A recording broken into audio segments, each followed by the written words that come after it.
Sevilla is in a big trouble, both on and off the pitch. For 2 decades, the club was the gold standard of European football that mastered the art of the undiscovered gem. They turned bargain bin signings into world-class stars and transformed the Europa League into a personal trophy cabinet, making winning that competition a yearly tradition. They were a club built on the gritty, defiant motto Nunca, rindas, never surrender. But by May 2026, that motto feels like a cruel joke. Sevilla currently sits in 18th place, the first relegation spot in La Liga, with a meager 34 points after 33 matches. The fans, once the loudest in Spain, are no longer singing. They are weeping in the stands. The boardroom has ceased to be a place of business. It has become a battlefield. To understand this unprecedented collapse, we have to look back at the beginning of the end. The departure of the man they called the architect. The club's success was built almost entirely by one man, Ramon Rodriguez Verdejo, known to the world simply as Monchi. Between his initial appointment in 2000 and his final exit in 2023, Monchi implemented a concentric circles scouting theory that revolutionized the market. He prioritized deep knowledge over blind luck, professionalizing the club's academy and focusing on a very specific business model, buying low and selling high. Under his watch, the club discovered homegrown legends like Sergio Ramos and Jesus Navas, while turning astronomical profits on stars like Dani Alves and Jules Koundé. However, the Monchi magic began to crack during his second spell from 2019 to 2023. The sustainable model was gradually abandoned in favor of signing older, high-wage players with almost zero resale value, a short-term gamble to stay competitive. While this strategy did deliver a miraculous 7th Europa League title in 2023, it effectively traded away the club's long-term future. When Monchi departed for Aston Villa in June 2023, he left behind a squad that was physically aging, financially bloated, and nearly impossible to sell. Without his unique locker room leadership and ability to act as the club's lightning rod, the glue holding the club together simply vanished. The downfall wasn't just a tactical failure, it was a total financial collapse.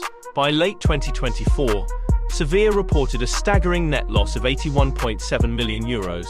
Total debt surged to over €330 million, with a massive portion of that being unpaid transfer fees owed to other clubs. La Liga's strict financial controls reacted with a hammer blow. By March 2026, Sevilla's salary limit, the absolute maximum they are allowed to spend on player wages, had plummeted to just €22 million.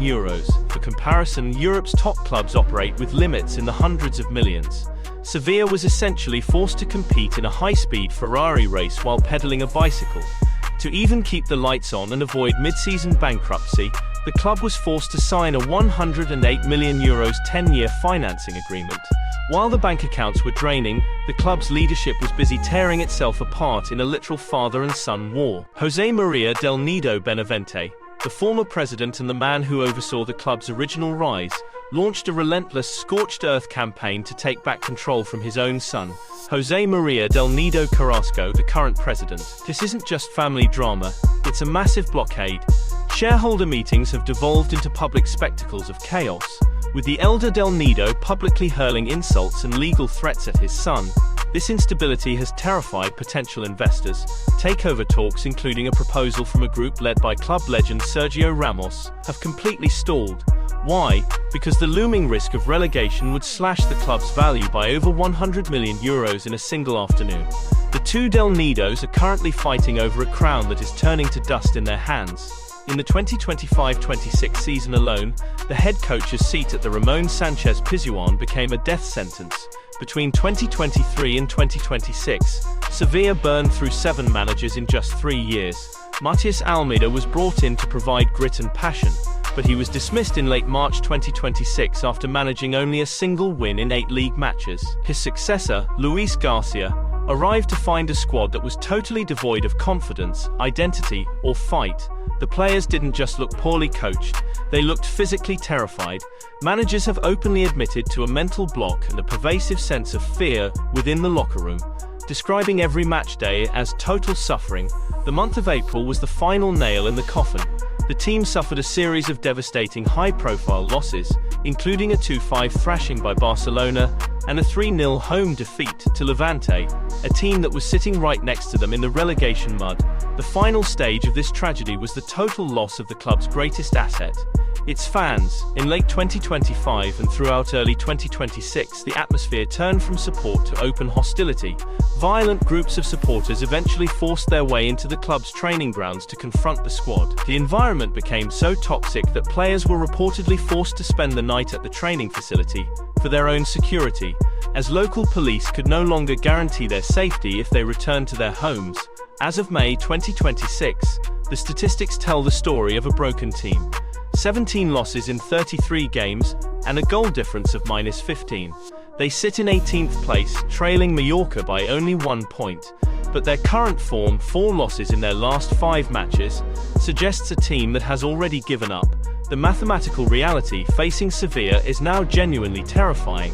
Relegation would not just be a sporting failure for this club, it would be a financial execution. Experts estimate that the club's valuation would plummet from €450 million to roughly €200 million overnight due to the catastrophic loss of broadcasting rights and sponsorship revenue. Despite this, the board continues to bet the club's future on the Nuevo Ramon Sanchez Pizjuan Stadium project, with construction slated for 2027. However, most shareholders are rightfully skeptical that the club will even survive as a professional club long enough to see it finished. The club is currently relying on top scorer Akor Adams, who has managed just 8 goals all season, to lead an attack that has gone cold when the stakes are at their highest. As of now, Sevilla is no longer a European giant. They are a club in desperate survival mode. The fall of Sevilla is a cautionary tale for the ages. It proves that no amount of history, no number of trophies, and no legacy of never surrender can save you when you lose your financial stability and your institutional unity. Unless Luis Garcia can conjure a miracle in the final 5 matches of the season, the Never Surrender Club will be surrendering their place in the top flight for the first time in decades. The credits are rolling on the Sevilla tragedy, and it's a finale no one saw coming.